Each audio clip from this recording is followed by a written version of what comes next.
여러분, 누군가가 나에게 신앙생활에서 가장 중요한 것이 무엇일까요? 라고 물어보면은 이렇게 대답할 수 있을 겁니다. 바로 은혜를 아는 것일 거예요. 왜냐면은 우리가 신앙생활에서 말씀 보고 또 기도하고 예배하라 라고 하는데, 이것은 무엇을 전제하고 있냐면은 바로 하나님께서 너에게 하신 것을 배우라는 것을 전제하고 있습니다. 그렇게 우리가 은혜를 모르고 기도하고 말씀 보고 예배하면 어떤 문제가 생기냐면은 그 가운데 핀트가 틀어지는 것이죠. 갈등이 생기는 것입니다. 오늘 사실 본문 속에서는 이 이야기를 하고 싶은 것이 아닌지 생각됩니다. 오늘 본문 1절을 보면은 이른 아침이가 나와 있는데 한 새벽 6시 정도로 봅니다. 그렇게 이 새벽 6시쯤에 한 일꾼이 포도원의 그 주인을 뽑혀 일을 하러 갑니다. 그런데 문제는 6절 속 11시에 뽑힌 사람입니다. 이 11시에 뽑힌 사람은 우리나라 시간으로 오후 5시쯤 됩니다. 그러니까 어떠냐? 당시 한 12시간을 하루 일과로 봤을 때 이 11시에 뽑힌 노동자는 실질적으로 일한 시간이 별로 되지 않는다는 겁니다. 그런데 더 문제는 무엇이냐면은 주인이 모든 일이 마치고 일꾼들을 다 모아 이제 일한 대가를 지불하는데 사흘을 준비하는데, 중요한 것은 이른 아침 새벽 6시에 간 사람하고 또한 11시 오후 5시에 갔던 사람하고 똑같이 한 데나리온씩을 받았다는 게 무엇입니다? 문제입니다. 그러니까 어떻습니까? 12절에 이 일찍 나간 일꾼은 주인에게 따지기 시작합니다. 대체 이것은 무엇을 의미할까요? 이것을 알기 위해서는 주인이 일꾼을 부른 품삯을 정하는 기준을 우리는 알아야 합니다. 자, 우리가 3절과 6절을 바라봐야 되는데, 이번 주 본문 3절과 6절을 바라보면 동일하게 강조되는 것이 있습니다. 그것은 무엇이냐면은 장터에 놀고 있던 사람들입니다. 다시 말해서 지기는 할 일이 없어서 뽑히지 못해서 서성이며 방황하고 허덕이던 그 사람들에게 주인은 초점을 놓고 있는 것입니다. 그런데 3절을 바라보면요, 장터에 놀고 서 있는 사람들이 또 있는지라 라고 말씀합니다. 자, 이렇게 표현한 것은 또 있었다는 것이 전제되는 겁니다. 지금 뭐냐? 말씀을 바라봤을 때 주인이 지금 3시간 간격마다 일꾼을 구하러 가는데, 중요한 것은 이를 위해서 이 주인은 장터에 나갔던 것이 아니라 뽑히지 않아서 일을 할 수 없어서 하루를 걱정하며 그렇게 장터에 어떻게 할지 몰라 방황하는 사람들 위해 나갔던 것입니다.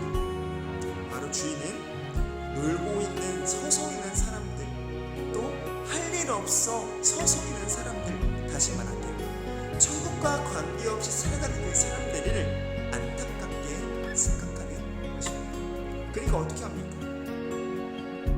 이를 위한 것이니까, 그 사람이 안타까워서 그러니까 자꾸 그곳에 가서 그 사람들을 데려오는 것입니다.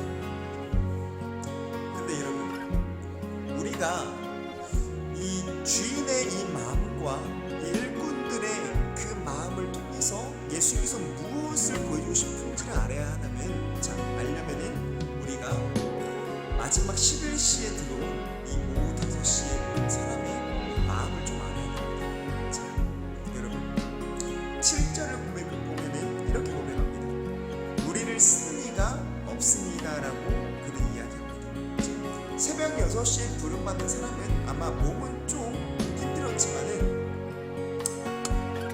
마음은 편했을 겁니다. 왜냐? 나는 정당한 일을 해서 대가를 받을 수 있습니다. 가족이 먹을 수 있는 음식이 보장되어 있습니다. 그런데 이 오후 5시에 온 사람은 어디 가지도 못하고 놀지도 못하고 밥도 먹지 못해요. 지금 나는 뽑히지 않습니다. 미래가 불확실합니까? 그냥 들어갈 수 없습니까? 그냥 들어가면은 가족이 굶으니까. 그렇기에 오늘 이 오후 5시에 온 사람은 이렇게 생각했을 겁니다. 아, 정말 내가 내가 오늘 큰 은혜를 입었구나. 오늘 정말로 내가 말로 표현할 수 없는 감사한 은혜를 입었구나. 그러나 새벽 6시에 온 사람은 이것을 모른다는 겁니다. 어쩌면은 내가 일찍 나와서 내가 뽑힌 것으로 생각할 수 있는 것입니다. 그러나 사실 중요한 것은 주인은 그 뽑히지 않는 사람들, 뭔가 하자가 있는 사람들, 갈기 몰라 이런 방황하는 사람들이 나가는 것이고, 그것이 새벽 6시는 더 하시는 일하는 사람들인 것입니다. 바로 천국에 어떤 자가 들어가느냐, 적어도 예수님께서 너를 부르셨으니 바로 그 예수님의 은혜가 있으라는 자. 천국 효능과 효율로 뽑는 것도 아니고 잘나서 똑똑해서 뽑는 것도 아니고, 하나님이 그냥 어떻게 할 일 없어 서성이는 그 사람들을 불쌍히 여기는 마음, 포도원의 일과는 상관없이 그냥 들어와, 내게 와, 내가 너를 보내줄게. 그것이 바로 14절 속 주인의 은혜. 그렇게 여러분, 천국은 내 잘남과 그 하나님의 은혜는 나의 똑똑함으로 인한 것이 아니라 하나님의 은혜로 것입니다. 이것을 우리가 기억해야 되고, 우리는 이 은혜를 입은 자라는 것입니다. 여러분, 은혜가 회복되어야 합니다. 그러면 마음을 좁게 하려고 해도 은혜를 입었으니까 넓어지고, 인생을 다른 것을 선택하고 싶어도 하나님을 쫓게 되고, 또 내가 어떤 것을 선택할 때 은혜를 받는 것을 주님을 선택합니다. 이것이 은혜 받는 삶이지 옳고 그름을